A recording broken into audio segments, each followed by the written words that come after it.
Peng sedekah ke masjid terpergunakan untuk pembangunan tempat pendidikan agama yang berada di bawah otoritas masjid. Apakah boleh atau tidak? Sedekah ke masjid dah pakai untuk kemaslahatan masjid, menyohanai tentukan leurang sedekah ke bangunan masjid. Menyai tentukan leurang sedekah ke bangunan masjid, yang hanya terpakai oleh lain khusus ke bangunan masjid. Menyohanai tentukan ke bangunan masjid untuk kemaslahatan masjid. Anak boleh apa boleh? Boleh apa boleh?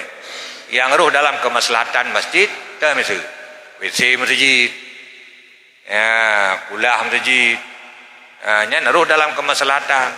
Menara pun khilaf. Pak menaranya pun khilaf. Ya. Jadi beda apa boleh? Ke tempat